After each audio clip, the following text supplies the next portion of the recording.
My parents kicked me out at 18 and said, "Be grateful we fed you." So I fed them something they couldn't swallow. On the morning of my 18th birthday, I woke up to my mom pouring cold water over my face. It's time to man up and move out. I sat up instantly and saw my stepdad standing by my stuff in the doorway. They've always been cruel, but I never expected this. "But I'm your son." My mom laughed. "You've been nothing but a burden since your dad died, wasting our money on therapy, crying about nightmares." My stepdad nodded approvingly. "We kept you fed and housed for 18 years. That's more than most would do." Before I could process what was going on, they shoved my bags into my arms and literally pushed me out the door. I didn't even bother fighting. I guess part of me had already given up. After hours of prayer and petting stray cats, I found myself at a homeless shelter downtown. My hands shook as I filled out the intake forms. That's when my phone buzzed. My parents had unblocked me just to twist the knife deeper. "Mom, stop calling family saying you're homeless. You're embarrassing us." Then from my stepdad, "At least your dad had the decency to die in Afghanistan."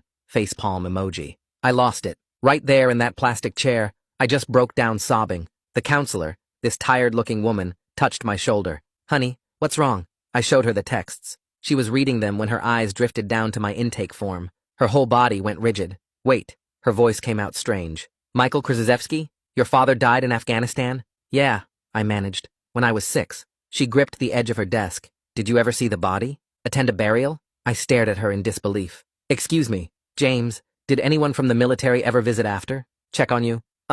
Not really. No, I don't know. Wait, why are you asking me this?" Her hands click-clacked on her Chromebook. After 30 seconds, her face went white. "James, your father didn't die in Afghanistan." My chest tightened. "What?" "He's at Palmer V, a psychiatric ward. He's been there for 12 years. The fluorescent lights suddenly felt too bright. That's impossible. We had a funeral. I went to grief therapy for years." She looked me straight in the eyes. "You need to see your father. Today, before your parents realize you know." Suddenly, little things were clicking into place. Why Mom got nervous when military families were on TV. Why we moved states right after the funeral. I wanted to break down on the spot, but my stepdad's voice about me being a little betch echoed in my head. So instead, I took a deep breath and asked, "Why today?" Because when, not if, when, your parents find out that you know your dad is alive, then they'll know someone is coming after the benefits they've collected. She drove me to Palmer herself. The whole ride, my brain kept rejecting what was happening. But then we walked through those VA hospital doors,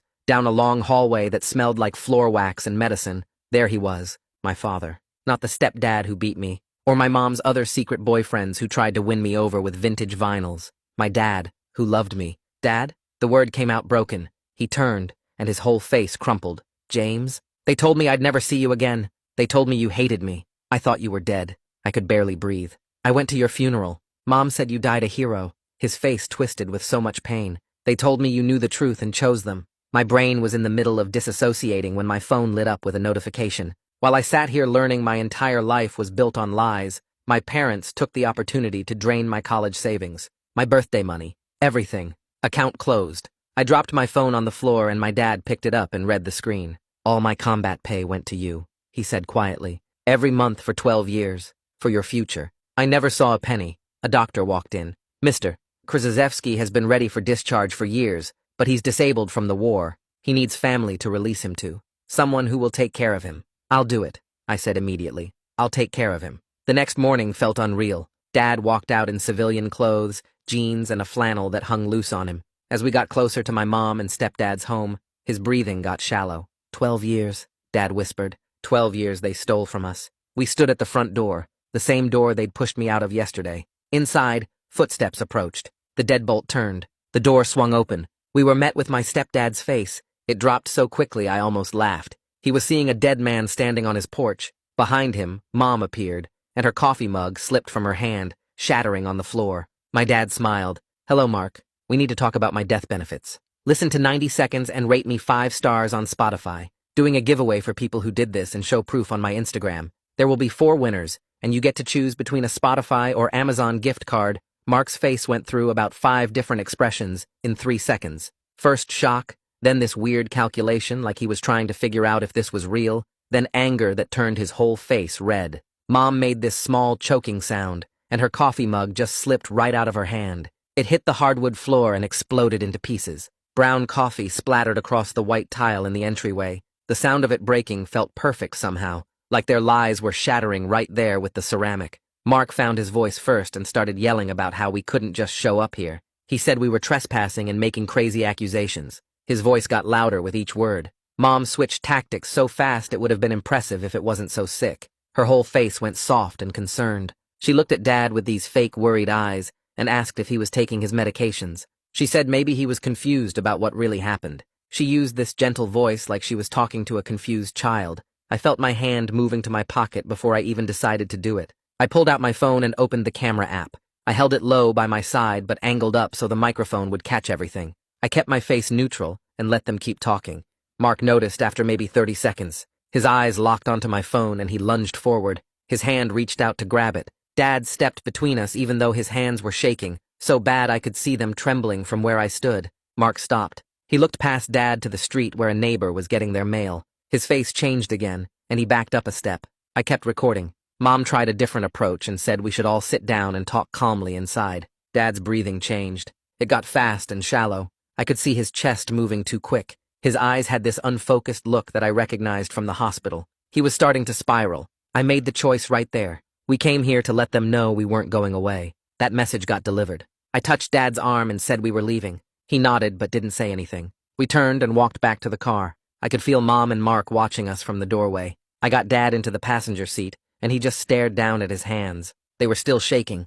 I sat in the driver's seat for a minute trying to figure out what to do next. Then I remembered the shelter counselor had given me her direct number. I called her and explained what just happened. She didn't waste time with questions. She said she could arrange a one-night motel voucher through an emergency fund. She gave me the address and said to ask for the manager. I thanked her and hung up. Dad hadn't moved. He was still looking at his hands like they belonged to someone else. I started the car and drove to the motel. It took 20 minutes. Dad didn't speak the whole way. The weight of being the only thing between him and complete breakdown sat on my chest like a rock. The motel was called the Sunset Inn, even though there was no sunset view anywhere. Just a parking lot and a highway. The manager gave us the key to room 107 without much conversation. The room smelled like old cigarettes and cleaning spray. There were 2 beds with brown covers, and a desk by the window with a scratched surface. I spread everything out on that desk. Dad's discharge papers from Palmer, my birth certificate that I'd grabbed from my room before they kicked me out, screenshots of the texts from Mom and Mark,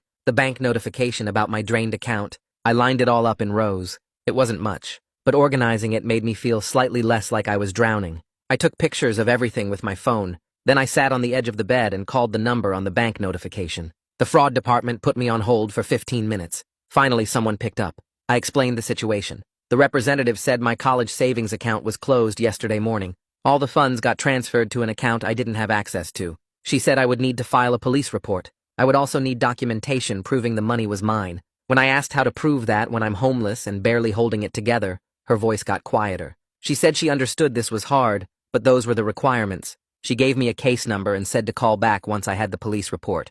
I wrote the number down on the motel notepad. My hand was shaking. Dad spoke for the first time since we left the house. He said when he enlisted, he set up something called an allotment. His combat pay would go directly to support his family. He didn't understand all the technical details of how it worked. He just wanted to make sure we would be taken care of if anything happened to him. His voice had this guilt in it that made my throat tight. He said he thought that money was going to me all these years. For my future. For college. I told him I never saw any of it. He put his face in his hands. Something broke in me watching that. This man who served his country and got locked away and lost 12 years with his son, feeling guilty because he tried to take care of me, and it got stolen. I wanted to say something to make it better, but there weren't any words for this. I just sat next to him on the bed until his breathing evened out. I spent the next hour backing up everything on my phone to the cloud.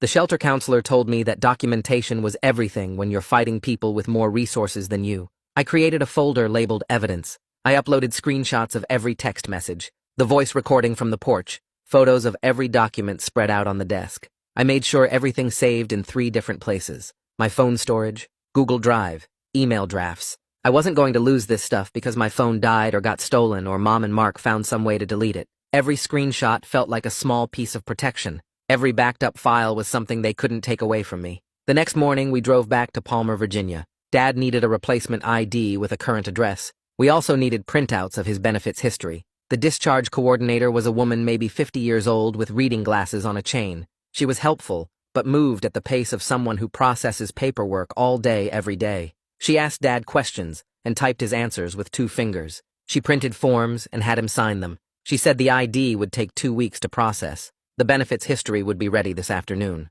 I sat in the plastic chair and practiced patience. My brain was screaming that we needed answers faster, that every day was another day Mom and Mark could be hiding money or destroying records, but I kept my mouth shut and waited. The coordinator finished the forms and gave us a number to call this afternoon for the printouts. We thanked her and left. In the car, Dad said he was tired. I drove us back to the motel. He laid down on one of the beds and fell asleep almost immediately. I sat at the desk and stared at the organized documents. We had taken the first steps. We had confronted them. We had started documenting everything. We had begun the process of getting Dad's identity back. It wasn't enough. It wasn't even close to enough. But it was something. And something was more than I had 2 days ago when I woke up to cold water on my face. The next morning, I dug through the papers until I found the VA benefits phone number and dialed it. The automated system made me press numbers for different departments, and I got transferred 3 times before landing in a queue with hold music that sounded like it was recorded in 1987. I put the phone on speaker and set it on the desk while I organized documents. 20 minutes passed, then 40. Dad woke up and shuffled to the bathroom, and I was still listening to the same 30-second loop of elevator music. Finally, a woman's voice came on and asked for Dad's social security number. I read it off the discharge papers. She asked what I needed help with, and I tried to explain about representative payees and power of attorney, but the words came out jumbled. She was patient, though, and started from the beginning. She explained that a representative payee is someone appointed to manage benefits for a person who can't manage them alone. That person has to apply and get approved by the VA. She said someone had been receiving Dad's benefits for years under that arrangement. I asked who, and she said she couldn't tell me that information over the phone without proper authorization. I felt stupid for not understanding all the acronyms she was using. POA and RPP and VARO and things I'd never heard of. I grabbed the motel notepad and started writing everything down, but my handwriting was messy because my hand was shaking. She explained the process for changing a representative payee and said I'd need to file specific forms and Dad would need to be evaluated. The whole conversation took an hour, and when I hung up, my brain felt full of information I barely understood. I called the shelter counselor and told her about the VA call. She said she wanted to connect me with Adult Protective Services because what my parents did might be financial exploitation of a disabled veteran. I hesitated. Mom had spent years teaching me that government agencies were traps that made things worse, and you couldn't trust them. The counselor must have heard something in my silence because she said sometimes the system is the only protection you have. I thought about that. About how the system had already helped me find Dad when I didn't even know to look. About how I couldn't fight Mom and Mark alone with no money and no home. I said okay, and she gave me a number to call and a name to ask for. Giovanni Mercier. She said he handled cases like this, and he was good at his job. I thanked her and wrote down the information. Before I made that call, I tried something else. I went through my phone contacts and found numbers for family members I barely remembered. Aunts and uncles and cousins from before we moved states. Most of the numbers were disconnected. 3 went to voicemail, and I left messages explaining what happened and asking if they'd talk to me. 2 rang, but nobody answered. Then I called Aunt Lisa, my mom's sister. She picked up on the 4th ring. I started to explain who I was, and she cut me off. She said she'd already heard from my mother that I was spreading lies and trying to make them look bad. She said she didn't want to get involved in family drama. I tried to tell her about Dad being alive, but she talked over me. She said Mom had been through enough losing her husband and raising me alone, and I should be grateful instead of causing trouble. Then she hung up. I sat there staring at my phone. The isolation felt deliberate, like Mom had spent years cutting off anyone who might question her story or help me if I ever found out the truth. That night after Dad fell asleep, I opened a new document on my phone and started writing everything I could remember. I put Dad's supposed death at the top and marked it as when I was 6. Then I listed everything that happened after. How we moved to a different state within months of the funeral. How Mom got nervous whenever military families appeared on TV shows. How she always changed the subject fast when I asked about Dad's service or wanted to look at photos of him. How she threw out most of his stuff during the move and said it was too painful to keep. How we never visited the grave she claimed he was buried in. I wrote down the therapy sessions where I cried about losing him. The nightmares I had for years. The way Mom used my grief to control me and make me feel guilty for being sad. Writing it all out made the patterns visible. It wasn't just one lie. It was a whole structure of lies built carefully over 12 years, each piece designed to keep me from asking the right questions. My phone lit up at midnight, a text from Mom. It said we could talk if I stopped spreading rumors and making her look bad to the neighbors. She said people were asking questions, and it was embarrassing her. She said I was being dramatic, and we could work this out if I just calmed down and came home. I read it 3 times. My thumb moved toward the reply button, and I caught myself. I stared at the message for 20 minutes. Part of me wanted to type back all the things I was feeling, but I knew that's what she wanted. She wanted me to engage so she could twist my words and make me feel crazy. Instead, I took a screenshot of the text. I opened my evidence folder and added it to the collection. Then I put my phone face down on the desk without responding. The next morning, I sat down with Dad while he ate the free motel breakfast I'd brought back to the room. I said we needed to talk about boundaries and safety. He looked up at me with this expression like he was bracing for bad news. I explained that Mom and Mark might try to contact him, and he couldn't tell them where we were staying or what we were doing. He nodded, but didn't say anything. I kept going. I said they might try to convince him I was lying, or that I was going to abandon him. I said no matter what they said, he couldn't share information with them. He agreed, but I could see the fear in his eyes. The same fear I'd seen at Palmer when he thought I might leave him there. I reached across the small table and put my hand on his arm. I promised him I wasn't going anywhere. I said we were going to figure this out together, and I meant it. His shoulders relaxed a little, and he went back to eating. I had an appointment at Legal Aid that afternoon. The office was in a strip mall next to a tax preparation place. Inside, it smelled like old coffee and copy machine toner. The receptionist had me fill out an intake form and then led us to a small office where Artemisia Bruno was waiting. She was younger than I expected, maybe 30 with dark hair pulled back and glasses. She shook both our hands and gestured for us to sit. Then she opened a yellow legal pad and said to start from the beginning. I told her everything. About waking up to cold water on my birthday. About the shelter counselor finding Dad. About the confrontation on the porch. About the drained bank accounts. She didn't interrupt once, just wrote notes in neat handwriting and nodded occasionally. When I finished, she looked up at me. She said we had potential civil claims for fraud and conversion. She explained those were legal terms for lying to steal money and taking property that belonged to someone else. She said there was also a criminal angle if the district attorney's office got involved. She asked if I had documentation, and I showed her my phone with all the screenshots and recordings. She said that was good, that I was smart to preserve everything. Then she said this was going to take time, but she would help us. 2 days later, my phone rang from a number I didn't recognize. I answered, and a man said his name was Giovanni Mercier from Adult Protective Services. He said the shelter counselor had referred my case, and he wanted to schedule a phone intake. I grabbed my notepad. He asked questions about Dad's situation, and I answered as clearly as I could. He said he was opening a case file and assigning an investigator. He explained the process would take time because they needed to interview multiple parties and gather financial records. I felt my impatience rising. I wanted answers now. I wanted Mom and Mark punished now, but Giovanni's voice was calm and steady, and he said thorough investigation was better than quick dismissal. I knew he was right, even though it frustrated me. He said someone would call within a week to schedule interviews, and I should keep documenting everything. The next call came from the bank. A woman named Agatha Riggs from the fraud department. She said she'd received my initial report and was creating a case file. Then she started listing documents they would need. A police report, proof of my identity, evidence the account was set up for my benefit, statements from anyone who could verify my parents' access wasn't authorized. I wrote everything down, but each requirement felt like another mountain to climb. I didn't have some of these things. I didn't know how to get others. Agatha must have sensed my stress because she said to take it one step at a time. She said to get what I could and call her back. She gave me her direct number and said she was assigned to my case specifically. That afternoon, Ricardo Bruno from the VA called. He said he was a social worker, and he wanted to schedule a consultation about housing assistance and caregiver programs.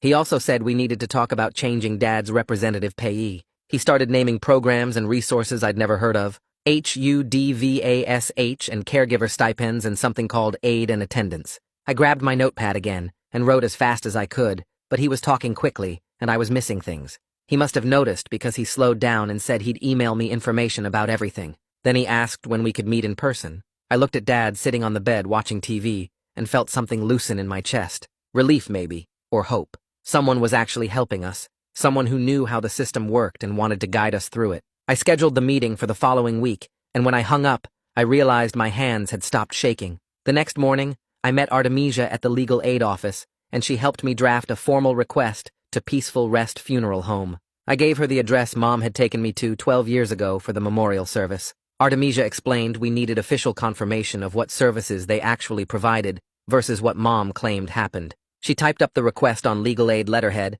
and I signed it. 3 days later, an envelope arrived at the motel. I opened it with Dad watching from the bed. The funeral home director wrote that they provided memorial service space on the date in question, but never received any remains for burial or cremation. Their records showed no casket purchase, no burial plot, no cremation authorization. Just the rental of their chapel for 2 hours. I read it twice and my stomach turned. I already knew Dad was alive, but seeing it in writing that the whole funeral was empty theater made me feel sick in a different way. That afternoon, I drove to the police station downtown and asked to file a report. The officer at the front desk directed me to Detective Hugo Larkin's office. He was maybe 50 with gray hair and reading glasses pushed up on his head. I sat in a plastic chair across from his desk while he pulled up a form on his computer. He asked me to start from the beginning, so I told him everything. About waking up to cold water on my 18th birthday, about finding Dad alive at Palmer, about my drained bank accounts and 12 years of stolen benefits. Hugo typed steadily, without interrupting.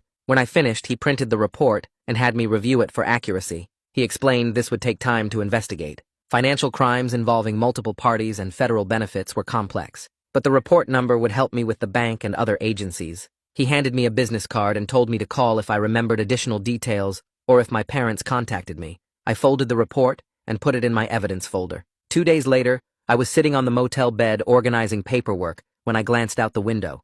Mark's truck was parked 3 spots down. He was just sitting there behind the wheel staring at our room. My whole body went cold. I grabbed my phone and called 911 first. Then I started throwing our stuff into bags. My hands shook so badly I could barely work the zippers. Dad asked what was wrong and I pointed out the window. His face went white. The dispatcher stayed on the line while I packed. She said officers were 5 minutes out.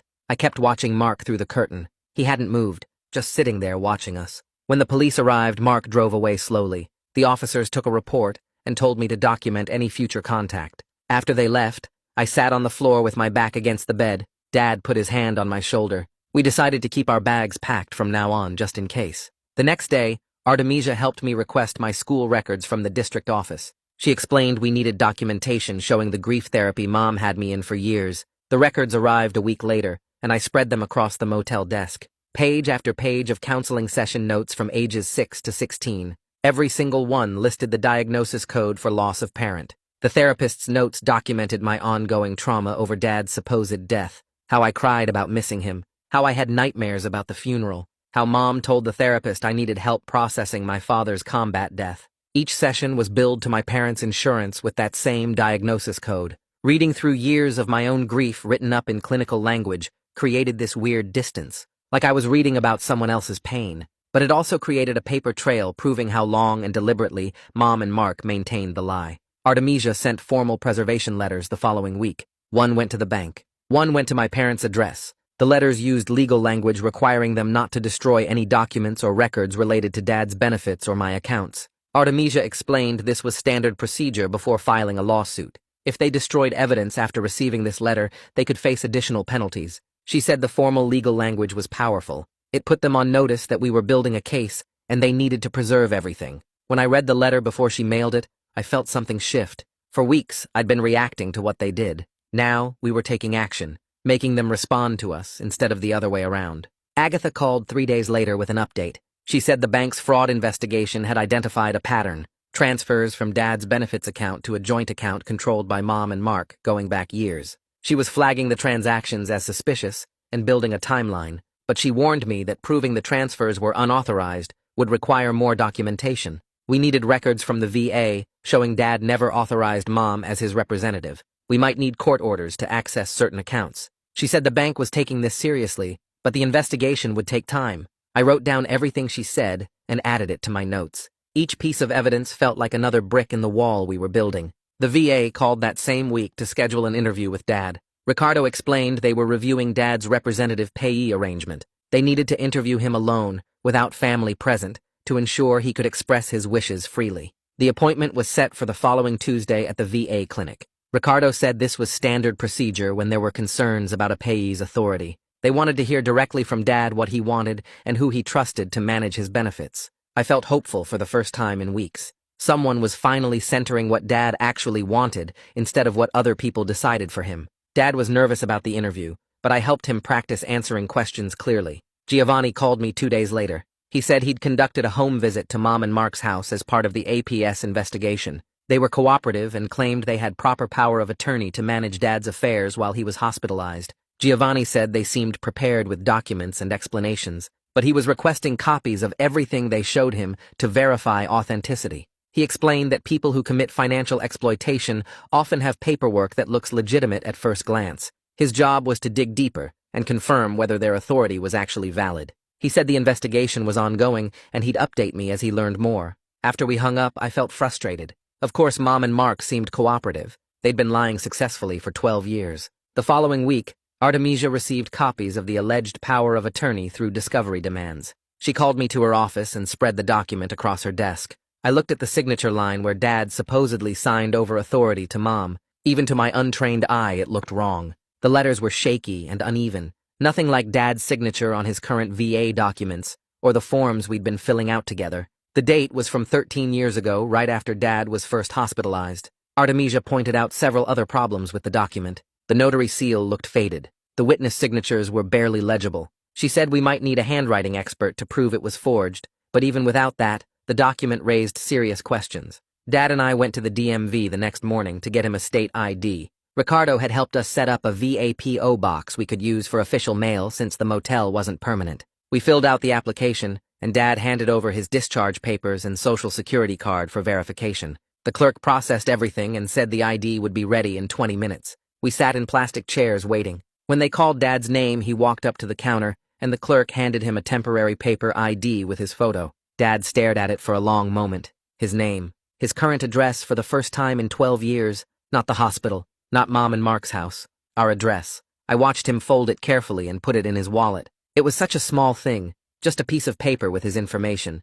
but it felt like a tiny victory in a war we were still losing. Ricardo called that afternoon while we were back at the motel. He asked if I had time to go over the VA caregiver program application, and I said yes immediately. He walked me through each section on the phone, explaining what medical records I needed from Dad's Palmer file and which forms required a doctor's signature. The application asked for detailed information about Dad's daily care needs, his disabilities, his treatment plan. I filled in boxes about medication management, appointment attendance, meal preparation, emotional support. Every question made the weight of what I'd taken on feel more real. Ricardo sent me links to the required training modules, and I started the first one that evening, watching videos about veteran mental health and caregiver burnout. The training talked about setting boundaries and asking for help, which felt strange when I was 18 and had no idea what I was doing. I submitted the completed application through the VA portal, and Ricardo confirmed he received it, then explained the approval process could take several weeks, but he'd follow up to keep things moving.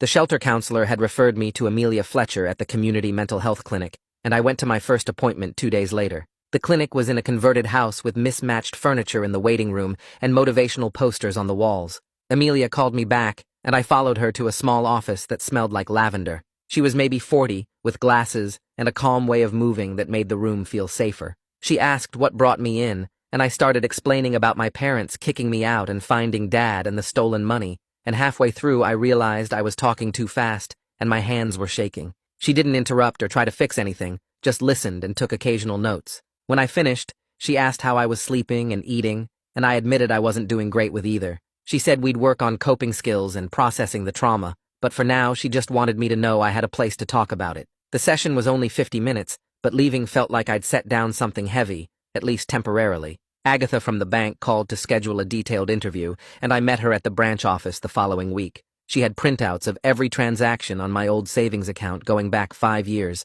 highlighted and annotated with sticky notes. We went through each withdrawal and transfer, with Agatha asking who initiated it, what I was told it was for, whether I gave permission. I explained that Mom always said the money was saved for college, that I never had access to the account myself, that I didn't know she could just close it whenever she wanted. Agatha asked about the joint account structure, and I told her it was set up when I was 13, that Mom said it was normal for parents to be on their kids' accounts. She made notes about everything, and explained the bank had standards for provisional credit in fraud cases. My situation was complicated because the account was technically joint, but the pattern of access and the timing of the final withdrawal, right when I discovered Dad was alive, created a strong case. She said she'd present everything to the fraud review committee and get back to me within 2 weeks. Giovanni called a few days later about arranging a DNA test. He explained that to shut down any argument from Mom and Mark about my standing in Dad's case, we needed definitive biological proof. The test would be through an approved lab, and the results would go into the official APS file.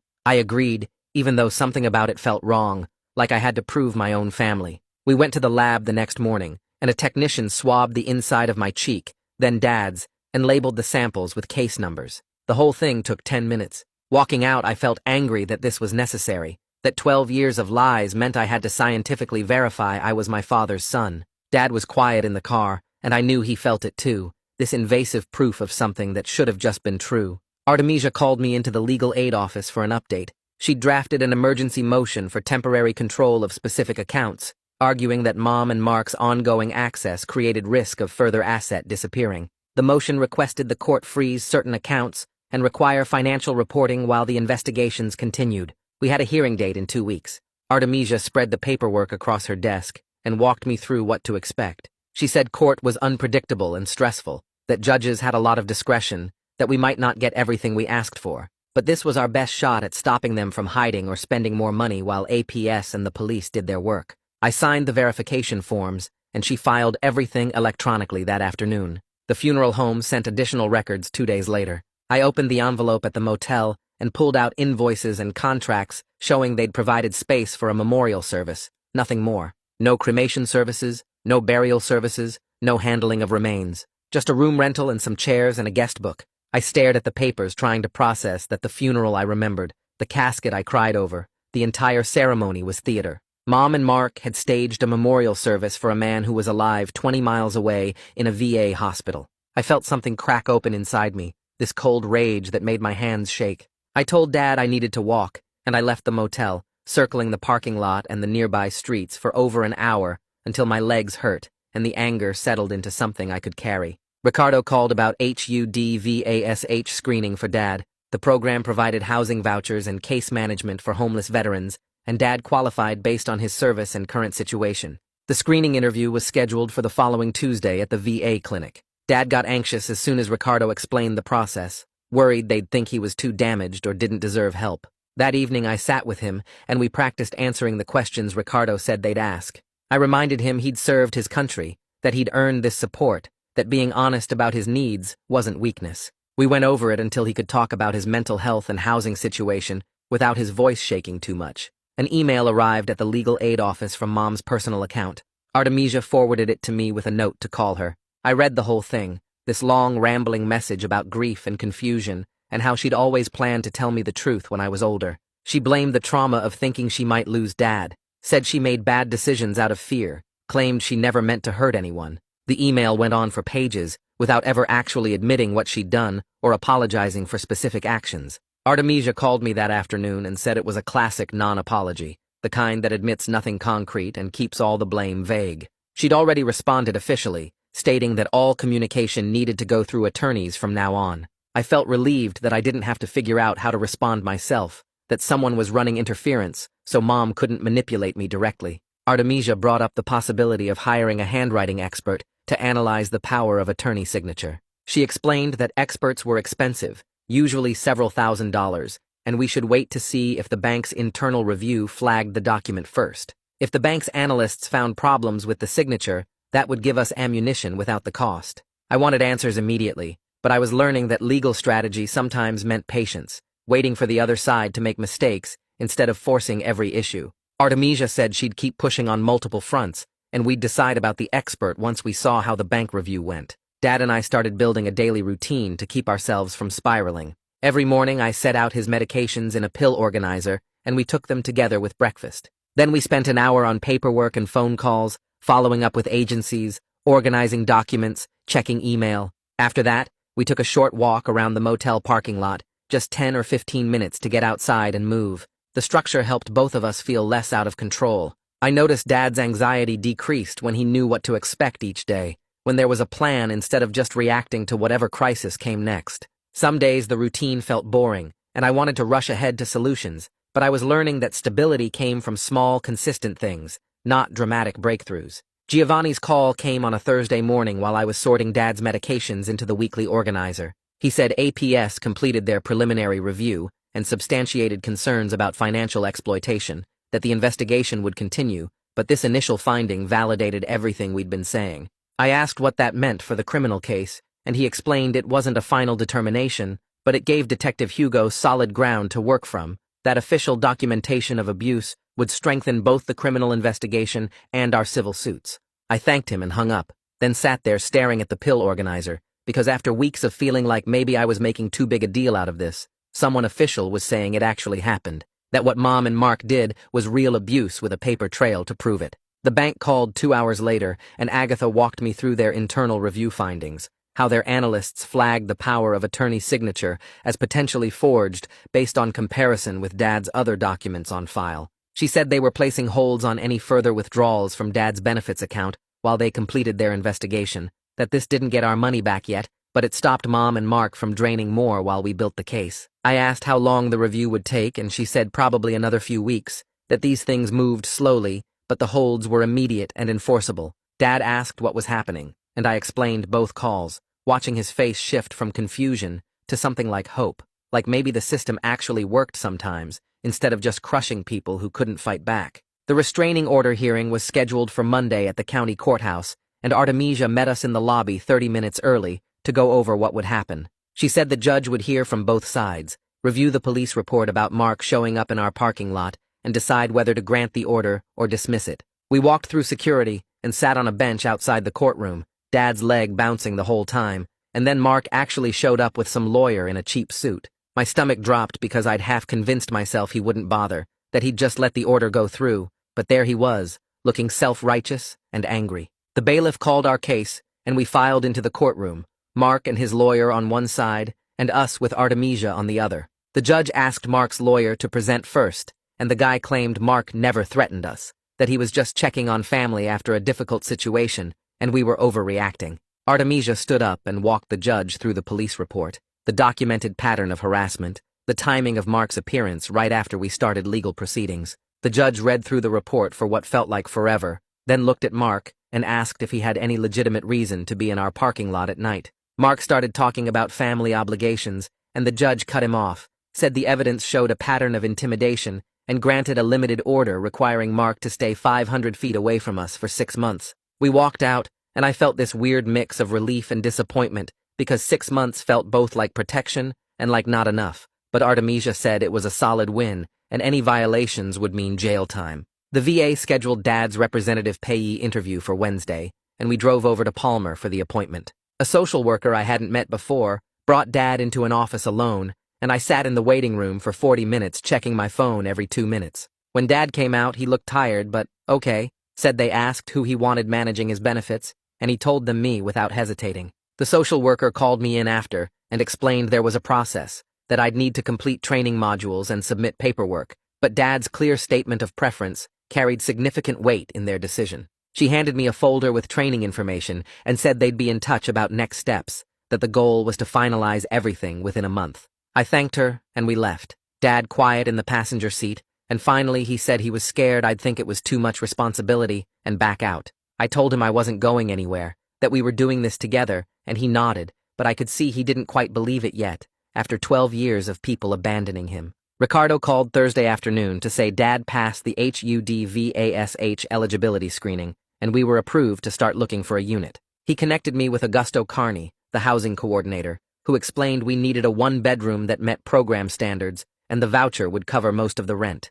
Augusto said he'd send me listings that qualified, and we could schedule viewings once I found places I wanted to see. I hung up and told Dad we were approved for real housing, not just motel vouchers, and he asked how much it would cost us. I explained the voucher covered most of it, and we'd only pay a small portion, that this was the first piece of actual stability we'd had since everything started. He got quiet again, and I realized he was crying, just sitting there with tears running down his face, and I didn't know what to say, so I just sat next to him until he pulled himself together. Friday. I spent the whole afternoon on my laptop updating Dad's mailing address with every agency I could think of. Social Security, the VA, his bank, his pharmacy, his insurance company, each one with its own form and verification process. Ricardo helped me set up a VAPO box as our permanent address until we had stable housing, explaining it would prevent any issues with mail during the transition. Each form I submitted felt like I was erasing another piece of Mom and Mark's control, changing every link they had to Dad's information and benefits.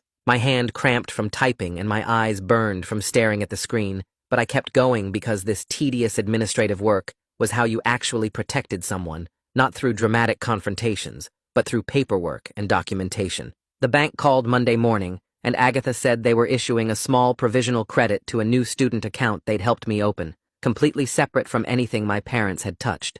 She warned it was only a fraction of what was stolen and could be reversed if their investigation didn't support my claims, so I needed to be careful spending it on anything except absolute necessities.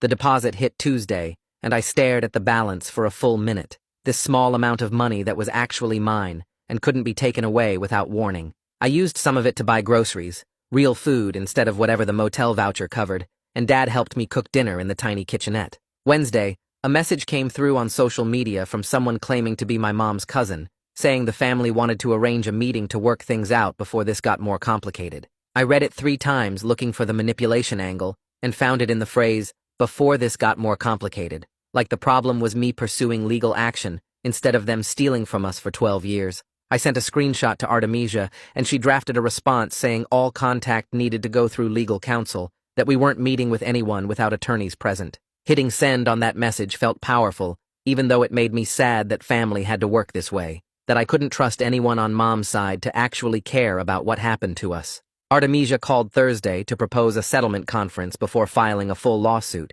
explaining that litigation was expensive and slow, and if we could get restitution and accountability through negotiation, it might be better than years in court. I said I didn't think Mom and Mark would ever take real responsibility, that they'd just make excuses and try to minimize what they did. She agreed that was likely, but said the pragmatic approach was to try settlement first, that we could always file suit if they refused to negotiate in good faith. I told her to set it up, but I wasn't expecting anything good to come from it. The DNA results arrived Friday in a plain envelope, and I opened it already knowing what it would say. The test confirmed I was Dad's biological son with 99.9% certainty, shutting down any possible argument that I wasn't entitled to be involved in his care or pursue claims on his behalf. Giovanni called an hour later to say he'd received the results and was filing them with APS as part of the official record, one more piece of documentation proving our relationship and my legal standing. I filed the report in our evidence folder and added it to the cloud backup, this proof of something I'd never doubted,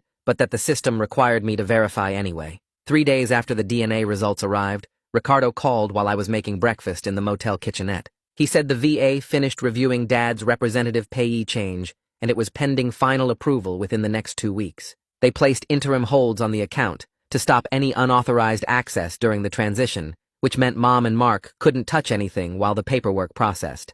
I asked what happens once it's approved, and Ricardo explained I'd have legal authority to manage Dad's benefits, full control over the money that was supposed to support us all these years. Dad was sitting at the tiny table listening to my side of the conversation, and when I hung up and told him what Ricardo said, his hands started shaking. I reached across and held them steady until he nodded and took a breath. The settlement conference happened the following Tuesday at Legal Aid, in a small conference room with a scratched table and flickering overhead lights. Artemisia sat next to me with her laptop open and 3 folders of documentation stacked in front of her. Mom arrived first with her attorney, a middle-aged guy in a wrinkled suit who looked like he'd rather be anywhere else. Mom's eyes were already red and puffy, like she'd been crying in the car, and when she saw me, she reached out like she wanted to hug me, but I just stared at her until she sat down. Mark showed up 10 minutes late without a lawyer, dropping into a chair and immediately starting in about how this whole thing was a misunderstanding, and we were making him look bad at work. Artemisia ignored him completely and opened the first folder, laying out bank statements showing the pattern of transfers from Dad's benefits to their joint account. Mom's attorney shifted in his seat and started taking notes. Artemisia walked through each document methodically, her voice calm and factual, pointing out dates and amounts and the timeline of when Dad was hospitalized versus when the transfers started. Mom kept interrupting with excuses about how confused she was after losing her husband and how she thought she was doing the right thing. Mark got louder, insisting they had power of attorney and everything was legal, but Artemisia just pulled out the questioned document and asked if he'd like to explain why the signature didn't match any of Dad's other signatures on file. The room went quiet, except for the buzz of the fluorescent lights. I sat there watching Mom perform her grief, while Mark cycled through anger and defensiveness, and something shifted in my chest. I wasn't angry anymore, just exhausted and ready for this to be over, so Dad and I could move forward. After 2 hours of back and forth, Mom's attorney suggested a restitution framework, and Artemisia countered with specific terms. We reached an agreement in principle where Mom and Mark would follow a payment schedule to pay back the documented stolen funds over time, contingent on what the investigations found. It wasn't everything we were owed, and there was no criminal admission, but Artemisia explained this gave us a legal framework, and we could still pursue other options if they didn't comply. I signed where she indicated, and walked out without looking at Mom, whose crying had gotten louder when she realized I wasn't going to forgive her. 2 days later, we were back in court for the asset freeze hearing. The judge was an older woman who read through Artemisia's motion while we waited, then asked Mom's attorney if he had any objections to a limited freeze on the disputed accounts. He argued it would cause hardship, but the judge cut him off and said the evidence showed clear risk of asset dissipation. She granted the freeze, preventing Mom and Mark from moving or hiding money while the investigations continued. It wasn't a full victory, but it was protection, and I was learning that legal progress happened in small procedural steps, not the dramatic courtroom moments I'd seen on TV. Walking out of the courthouse, Dad asked if we won, and I told him we got what we needed for now. That afternoon, Augusto called saying he found a HUD-VASH unit, a one-bedroom apartment in a neighborhood near bus lines and the VA clinic. We scheduled a viewing for the next morning, and I barely slept that night, too nervous that something would fall through. The apartment was on the second floor of a plain brick building with a small parking lot. Augusto met us outside and walked us through the unit, pointing out the working appliances and explaining the lease terms. The walls were clean and white, the bathroom had actual water pressure, and the bedroom had a window that let in real sunlight. I stood in the empty living room and felt something loosen in my chest that had been tight since my 18th birthday, this knot of fear and uncertainty finally starting to unwind. Dad walked through each room twice, touching the walls like he couldn't believe they were real. Augusto said we could move in within 2 weeks once the final paperwork cleared, and I signed the application right there on his clipboard. The caregiver program sent an acceptance email that evening, pending completion of the training modules. I pulled up the online portal and started working through the lessons about medication management and mobility assistance, and recognizing signs of distress. The training took 3 days to finish, but once I completed it, I'd receive a monthly stipend for helping Dad with daily activities and medical appointments. It wasn't much money, but it was reliable income, and more than that, it validated that taking care of Dad was real work, not just something I was supposed to do for free because he was family. Giovanni called the following week to say APS issued a preliminary letter of concern to Mom and Mark. The letter formally notified them that the investigation found substantiated evidence of financial exploitation of a disabled veteran. He was careful to explain this wasn't a final determination, but it was a significant finding that would support the criminal case and civil recovery efforts. I asked what happens next, and Giovanni said the full report would go to the DA's office for review, and they'd decide whether to file charges based on the evidence. Move-in day arrived on a Saturday morning. Dad and I packed our few belongings from the motel into trash bags and took the bus to the new apartment. Augusto met us there with the keys and helped carry stuff upstairs. Once he left, and it was just us in the empty space, Dad started pacing between the living room and bedroom. He kept asking what if the VA changed their mind, what if we couldn't afford it, what if Mom and Mark found us and caused trouble. His breathing got shallow and I recognized the signs of a panic attack building. I walked him to the couch and sat down next to him, guiding him through the breathing exercises Amelia taught me in therapy.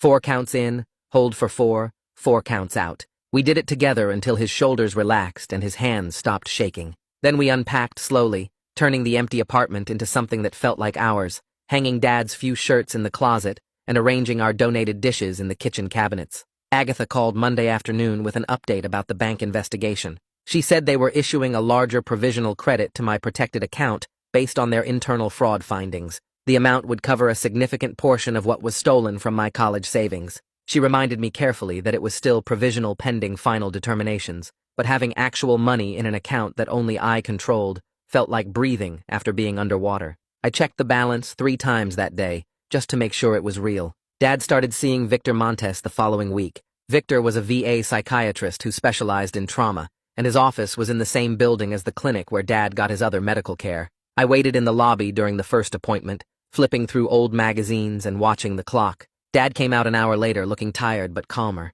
In the car, he told me Victor was straightforward about the work ahead, acknowledging both the combat trauma and the psychological damage from 12 years of wrongful hospitalization. Victor was optimistic about Dad's capacity for healing, which gave us both something we hadn't had in a long time: hope. The following week, I took the bus to the community college and found Cassie Vickers' office on the 2nd floor of the Student Services building. She was younger than I expected, maybe late 20s, with a desk covered in forms and a coffee mug that said, "Deadline Survivor." I explained my situation without going into all the details, just that I was 18, responsible for my disabled veteran father, and needed to figure out college while managing his care. Cassie pulled up the fee waiver program on her computer and started clicking through requirements. She asked about my high school transcripts, and I told her they were still at my old address, but I could request copies. She made a note and then opened a course catalog, walking me through what a realistic first semester looked like for someone working part-time and caregiving. She suggested 2 classes to start,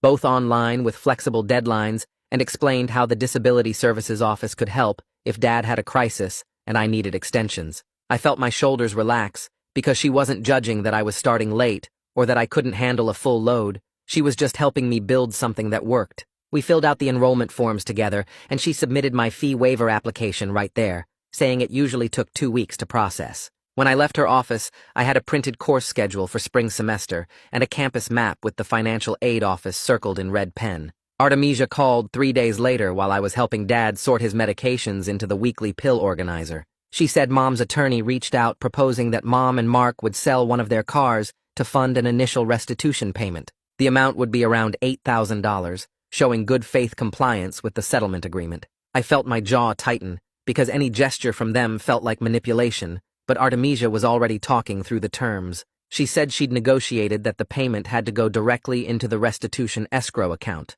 not to us, and they needed to provide the bill of sale and deposit confirmation within 30 days.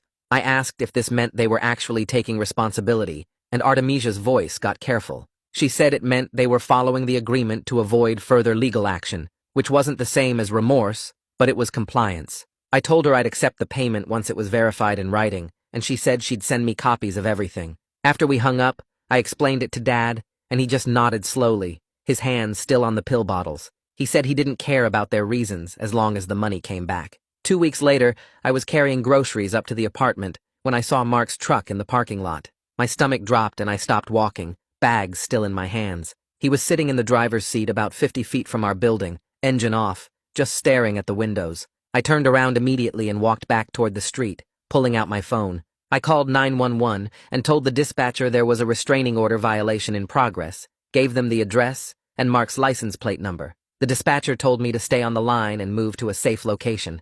I went around the corner to the bus stop and waited, watching the parking lot entrance. A police car arrived within 10 minutes, and I saw the officer approach Mark's truck. Mark started gesturing and pointing, but the officer wasn't having it. They talked for a few minutes, and then the officer walked Mark to the patrol car. I gave my statement to a second officer who arrived, showed him the restraining order paperwork on my phone, and confirmed Mark had no legitimate reason to be at our address. The officer said they were arresting Mark for violation, and I'd receive a court date notification for the hearing. The hearing happened the following week, and I sat in the courtroom watching Mark try to explain to the judge that he was just driving through the neighborhood. The prosecutor presented the police report, the GPS data from the 911 call showing I was at the apartment complex when I called, and photos the officer took off Mark's truck parked in our lot. The judge looked at Mark and said this was a clear violation of a protective order and asked if he understood that the order existed specifically to prevent this kind of contact. Mark started to argue, but his attorney put a hand on his arm. The judge extended the restraining order to a full year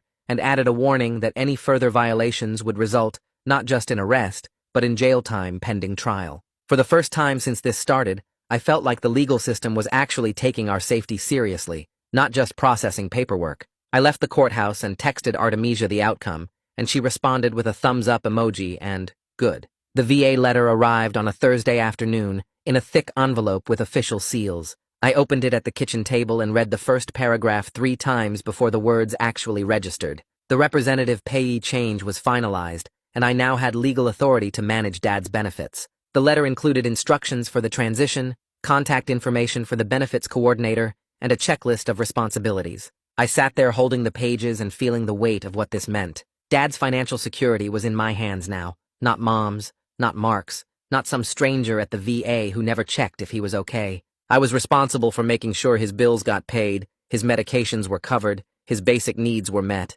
It was overwhelming, but it was also right, and I felt grateful that after 12 years of exploitation, someone finally trusted me to do what should have been done all along. I walked into the living room where Dad was watching the news and showed him the letter. He read it slowly, and then looked up at me with wet eyes and said, "Thank you." The first caregiver stipend payment hit my account on the 15th of the month. I was checking my phone during Dad's doctor appointment when the deposit notification popped up. I stared at the screen for a full minute, reading the amount and the description line that said, VA Caregiver Support Program. It was small, only a few $100s, but it was reliable income that would come every month. Combined with Dad's benefits that I now controlled properly, we could actually budget for rent and food and basic stability without constant crisis. I showed Dad the notification when we got back to the car, and he squeezed my shoulder. On the way home, we stopped at the grocery store, and I bought actual fresh vegetables instead of just ramen and canned soup, and it felt like a luxury, even though it was just normal food that normal people bought.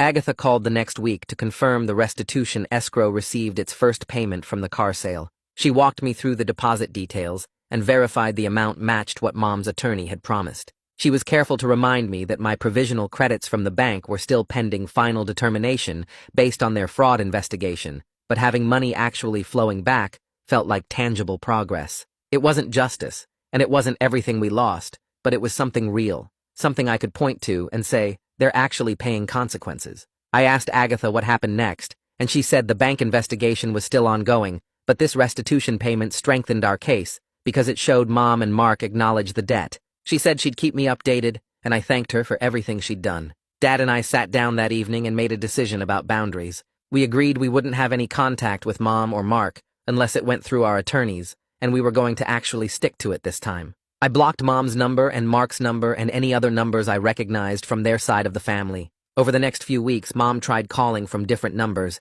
and I didn't answer. Mark's sister reached out on social media asking if we could talk, and I blocked her. Mark's brother sent a message saying I was tearing the family apart, and I deleted it without responding. Every time I held that boundary, instead of caving to guilt or curiosity, I felt a little bit stronger. The consistency of not engaging created a calm I didn't know was possible, like I could finally breathe without waiting for the next manipulation or crisis. 3 months after I woke up to cold water on my face, I was sitting at our kitchen table with Dad's evening medications laid out in front of me. The apartment smelled like the cheap chicken and rice I had in the oven, and my laptop was open to my community college syllabus for the online writing class I'd started the week before. Dad was in the living room watching some cooking show, and I heard him laugh at something the host said. I looked around at the small space we'd made ours, the thrift store couch, the donated dishes in the cabinet, the VA appointment reminder stuck to the fridge with a magnet. This quiet domestic moment, this ordinary Thursday evening with medications and dinner and homework, this was what stability actually looked like. Not dramatic or exciting, just solid and predictable and safe. I'm not going to lie and say everything is perfect now, because it's not. We're still in therapy, still dealing with legal proceedings, still learning how to be father and son after 12 years apart. Dad still has nightmares and panic attacks, and I still get angry about the childhood they stole from us. But we have a home with our names on the lease. We have food in the fridge that we bought with money no one can steal, and we have a plan for what comes next that we built ourselves. That's not a happy ending where everything wraps up neat and everyone lives happily ever after. It's something better. It's a solid beginning. Well, that was a journey through the worst parenting decisions ever made. If you're sitting there thinking your family's complicated, at least they probably didn't fake anyone's death. Probably. Anyway, subscribe if you want more stories that start terrible and end with a tiny sliver of hope. And hey, if you learned anything today, maybe it's that the legal system occasionally works. Shocking, I know. All right, I'm out.